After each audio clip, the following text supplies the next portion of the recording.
smoke. Okay siya.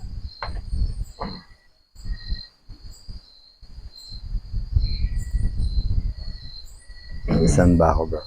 Dapat mas kita ka dapat.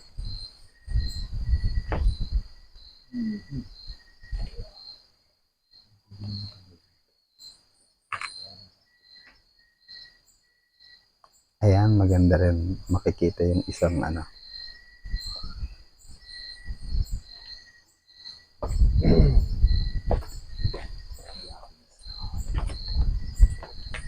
Okay na ba ko yan? Mhm. Ito naman.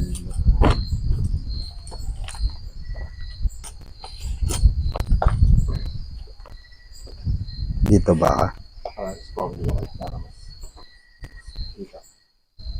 Hindi na ito kita. Mas-zoom na lang. Sige kuya, tanong natin ito. Hindi ko naman malalagay. Kaya ba akong da? Kaya yan.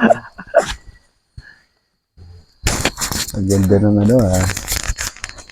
At least maliwanag naman. Naliwanag. Pag ano ka, close up ko na lang siya. Pero at least, medyo okay yan so far. Okay. Ano lang yan? Para napalaban ako ah. Spontaneous lang. Kasi kanina, marami na yung usapan. Inano ko lang, dahil baka kasi kanina, kung may camera na, yung conscious story, minsan nalilimit eh. Since may background na ako ng story, parang gusto ko lang uli marinig yung inspiration. Okay. Kung ano yung inspiration ng lugar. Maganda siguro marinig namin kung ano yung inspiration dito sa lugar. Alright, okay. So basically, parang since mahilig ako sa I really love nature, no? So doon nag-start yon na nakita ko during pandemic na maganda to no? So parang at first nagka-camp lang kami, then until such time na we had decided na parang maganda tong maging vacation hub, di ba? Eventually maging retirement hub, no? But I never thought na i-open ko sa public for business, no? So but then again, since naandun yung dugo ko talaga ng pagiging entrepreneur, no? So lumabas yung idea na why not i-open ko sa public din. Kasi at first excited ka na to utilize the property na for personal use, no? But good thing since I'm entrepreneur talaga, so sabi ko, bakit di ko pagkakitaan din? While I'm enjoying din yung property. So yun, nag-start ng 2020 during pandemic nung dinevelop ko. Then a year after 2021, still pandemic, parang doon ko nakitaan ng opportunity na i-open sa public.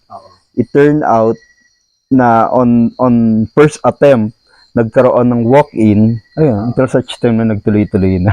Dahil sa walk-in. Yeah. Okay, so from personal na na perspective lang eventually na naging negosyo na rin. Diba? So ngayon kasama ko rin yung family ko na sa pagmamanage and pagdi-develop ng property ng resort na ngayon. Interesting story. Mula din sa camping, yung entrepreneurial blood, diba? At yung in the midst of the pandemic, nakita yung opportunity. Yeah, nag-evolve yung opportunity. Nag-arise yung opportunity. Diba? Then at the same time, now, hindi lang ako personally, even yung community na one way or another nakakatulong tayo to provide yung 'di ba, yung work for them, no? Even may family, kasama ko sila, kumikita rin, no? So, ayun, two prong. So, may negosyo ako at the same time, nakakatulong din tayo, konti-unti. Leisure na rin. Leisure na, of course, given na yun. sa lugar na sarili, at the same time, income generating. Ang ganda ng entrepreneurial blood. Yung kahit na parang wala, pero nagagawa ng paraan. Yeah. Siguro ayun yung perhaps a gift, no? Na at the same time we're creative eh. Oo. So nakikita natin yung kahit na sabi mo nga hindi naman talaga plano, Totoo. wala talaga sa original plan, no? But since we are creative and entrepreneur talaga tayo, 'di ba? Parang lahat makikitaan natin ng oportunidad eh. Inspire. Ayun ang good thing doon. Kwento mo nga sa amin, kuya, yung pinagsimulan ng establishment, kung ano yung meron sa una hanggang sa meron na ngayon. Okay. So sobrang laki na. Ayan, nakita mo yung yung progress ng ng place, ng property. No, so from just having yung one big kubo for personal use namin, no. Okay. Until dumating yung time na lumalaki yung clienteles, no. So nadagdagan yung from one big kubo until such time nagkaroon ng sibling sub. Eto na yung mga kubo naming magkakapatid, nakapangalan kay Nilo, kay Jennifer, kay Joanna, kay Josephine. And now kasama na yung both side ng yung mga lola ko, si Maxima, si Tomasa. Di ba? So ngayon meron na silang parang in memory ng mga lola ko rin, di ba? So kasi originally nakapangalan yung property sa nanay ko, kay Antonia, kaya Le Antonias, no? De Antonias farm, no? So ayun.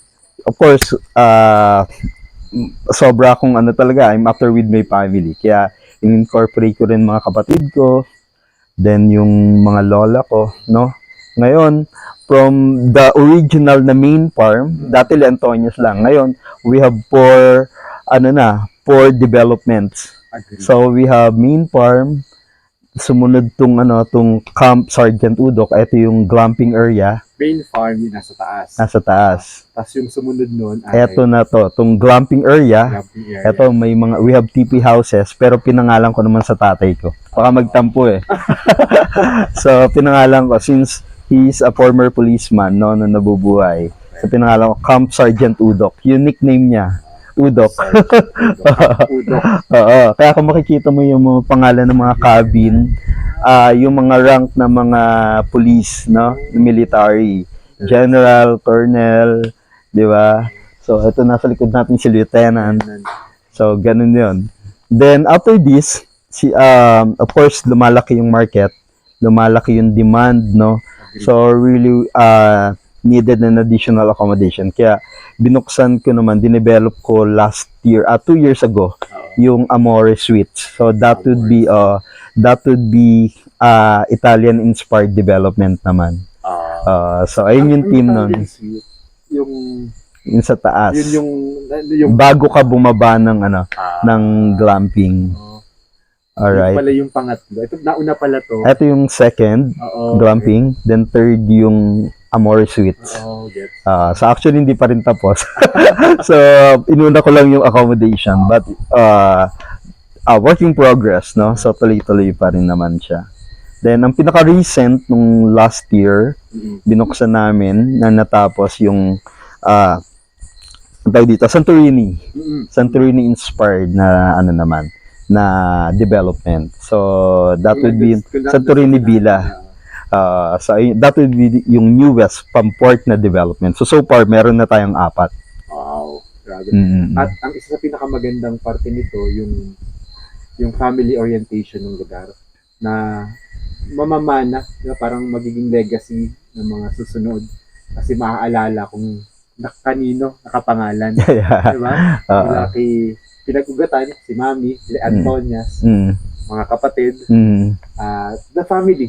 Kung makikita niyo yung vibe is very family oriented. Kaya hindi lang pang couple, diba? Pang team building, diba? The family. Kaya parang ganda nung konsepto. Originally, yun na talaga siya or bigla na lang siyang parang naisip ko lang, no? So, sabi ko nga, for personal naman yan. Pero, of course, ang unang technically, yung unang isipin ko lang, since maliit pa lang yung development at first, no, 2020 and 2021. So, ang market lang na tinitignan ko for family and social gathering or event, no. But of course, we really have to innovate the operation pa rin, the market, no. So kaya nag-arrive kami dun sa new market na inopen din namin yung market namin, yung property for corporate, no. So ganun nag-evolve. Kaya open na to for team building, corporate events, seminars, trainings, retreats, no. retreats. Wow. The very big asset ng lugar, kuya. Number one, I'm pretty sure maraming mga resorts, no, na available sa market, especially at this point of time. But one thing that we really wanted to share, to impart sa mga clientels namin would be, number one, the ambience. Okay, so of course, you could personally experience yung vibes ng nature, no. So ayun yung number one that we really wanted to share among our clienteles, yung experiences, no. Then yung ambience ng properties, no, since makikita mo, especially in the morning, we have the majestic view of Mount Talamitam, no. Yeah, ayun yung good thing doon. Until afternoon. So magsa-sunset, still iba pa rin yung drama naman ng sunset. Still sa Mount Talamitam. At night naman, with the sounds, no, as in may experience, mararamdaman yung tranquility ng place. So yun yung isa sa pinagmamalaki ng Leantonias Farm. Hindi lang yung development, hindi lang yung mga accommodation given na yun but the experience having yung encounter with the nature. Wow. Malaki yung it could help a lot, especially sa anyone na who would really wanted to have yung tunay na relaxation na then encounter with the nature. So definitely they could have enjoyed yung stay nila dito. For last thoughts, kuya, marami kasing comments, marami tayong nababasa at magaganda yung mga reviews. Kwento mo sa amin, kuya, yung isang inspiring story. Yeah. Actually, sabi mo marami, no? But isang kliyente, and good thing, that would be one of the newest client namin. Very inspiring. Ako personally, na-inspire sa kanya, no? So at first, parang I never thought na yung kliyente na yon mag-enjoy talaga dito. Kasi pag upon registration niya, check-in niya, parang weird. So, sorry kay mama.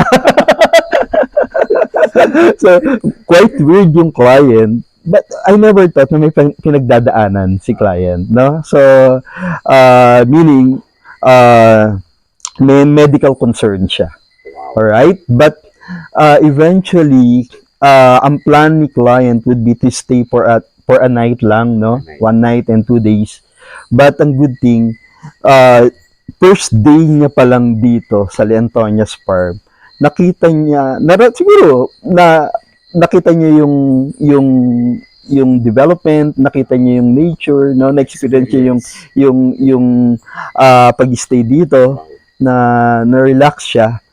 And it turned out na ang recommendation din ng neurologist niya would be to explore and stay sa isang place na relaxing talaga, na may encounter sa nature.